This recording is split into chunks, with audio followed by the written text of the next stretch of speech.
La Dolce Vita, the good life, a life of sunshine and seaside pleasures along the Mediterranean coastline, of coffee and relaxation after a long day of stress-free adventures. It's life that everybody dreams about. It's life that everyone aspires to achieve. At least it's the one that I aspire to achieve. You see, I grew up in a landlocked city in Canada where the winters were pretty long, cold, and dark, and I just felt ready to live a beachy lifestyle. Fortunately for me, my brother Marco and my best friend Nick shared the same sentiment as me. So after graduating high school, I took the money that I had saved up from working minimum wage jobs and set out on a traveling journey of sorts with my brother Marco. We eventually found ourselves in Europe somehow, and soon enough, Nick bought a plane ticket and came out to join us. We all had the same goal in mind, to cram as much pleasure into as many moments as we possibly could. I kind of made myself sound freaky there. We just wanted to have fun. You see, we live in a day and age where everybody believes you gotta grind and hustle before you can achieve a life of enjoyment. But I kind of wanted to turn the tables, and cut straight to the chase. Let's be frank, okay? I'm not the first person to have this thought process, because in ancient Greece, there was a school of philosophy called the Cyrenaics. These guys were ran by a dude called Aristippus, whose primary philosophy was that the goal of a good life was pleasure. Okay, the Cyrenaics were pretty freaky and sensual and stuff, but I think they had the idea down to pursue the moment and pursue pleasure and have a good time. And anyways, when all three of us were together, we made a plan to go stay in a little city in Croatia called Pula. Let's just take a look at how my days went.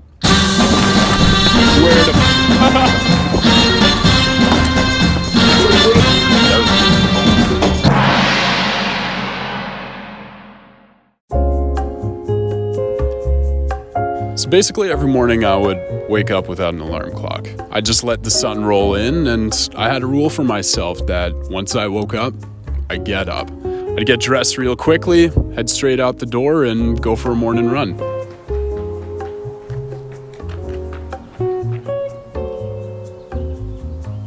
Nick and I ended up finding our own place, while Marco and Kate ended up staying in the city center.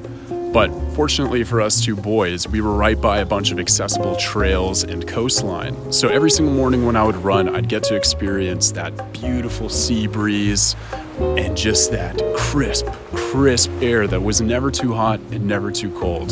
Just perfect for a morning run. After I'd get a good sweat in and have my blood pumping, I'd run back home and I'd be drenched and bleeding and crying and vomiting and pooping and piss. I'd hop in the shower, I'd get a shave in and get cleaned up, and then I would go get dressed and fix my bed. After this, I would make some breakfast, typically something healthy. I would scavenge in the fridge for food. So I'd put together a bowl of yogurt, fruit, oats, honey, all the good stuff.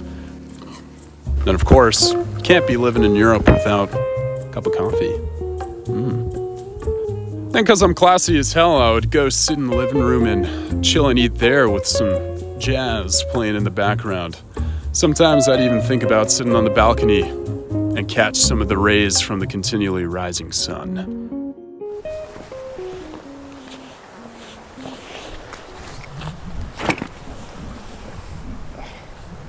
Now, the daytime was an absolute jumble of possibilities.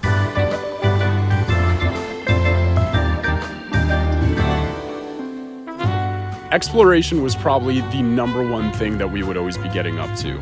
Luckily, this was facilitated by bicycles that Marco's Airbnb host rented us.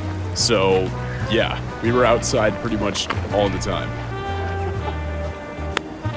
When we were in the city center, we would be walking through the quaint little alleyways, walking on the stone brick roads, looking at the beautiful cafes, and just soaking in the peaceful lifestyle of the city. There were also these magnificent structures everywhere. It was just full of these giant, ancient buildings.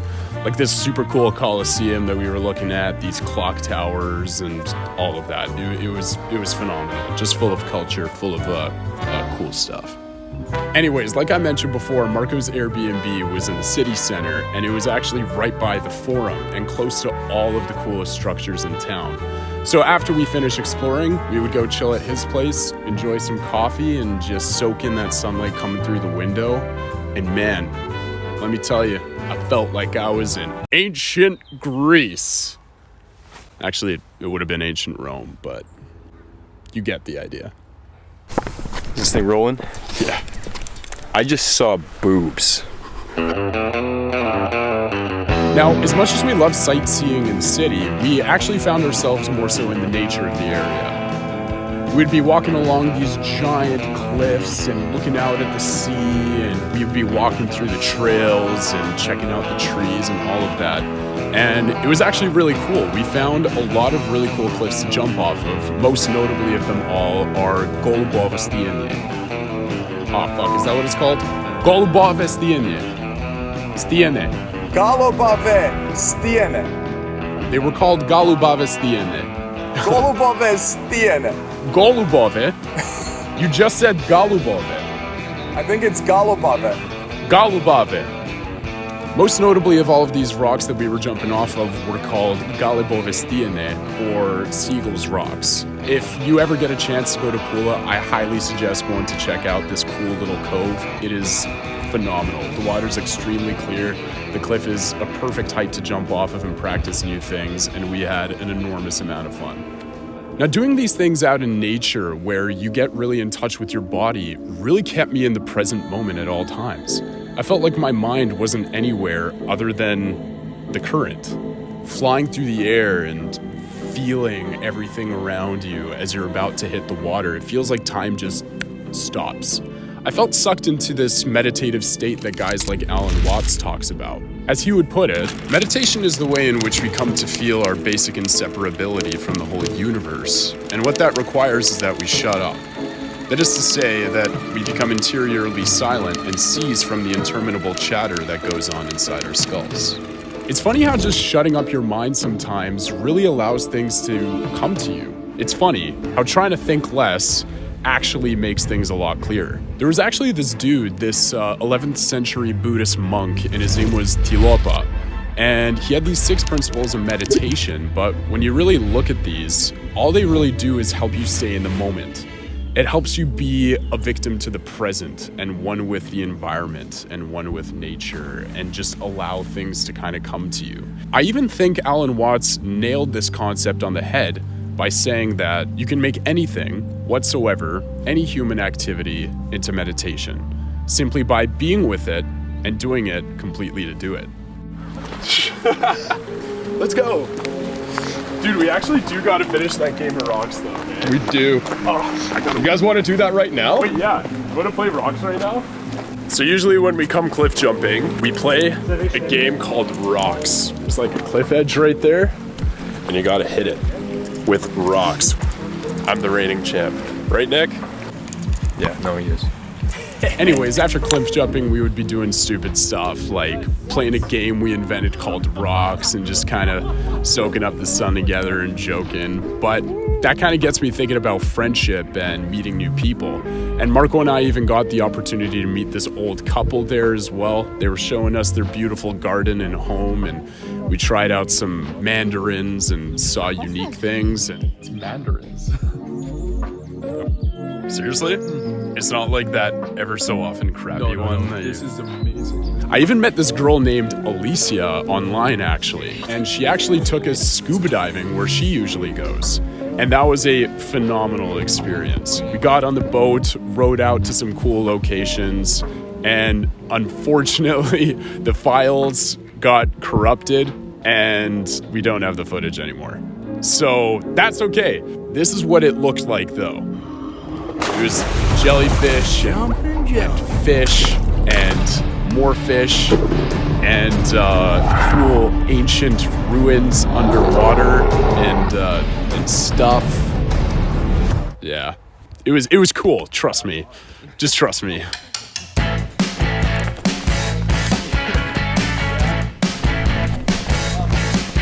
We ended up meeting these Brits, and they're these really cool guys, but we bumped into them at their campsite and decided to join up for a little bit. I ended up taking these guys to a whole bunch of abandoned fortresses and tunnels that I discovered on my own one day. And I have no idea how nobody else knew about it, but we were exploring it all over. Help me!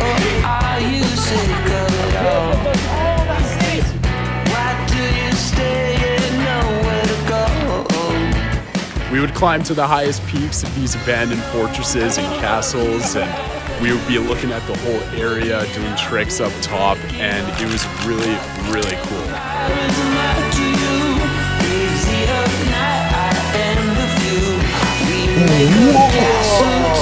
What? This is mad. We finally made it onto the military base roof on like this university thing. It's a really sick front. Wow, this is beautiful. We get to watch the sunset from up here. I've never experienced anything like this. So as you can see, the day was always packed with something, and it was always blessed at the end with these beautiful pastel sunsets. We would find perfect angles, whether it was in the city center, whether it was on top of the big peaks of these ancient castles, whether it was on the cliffside, but all in all, we got a beautiful end to a beautiful day.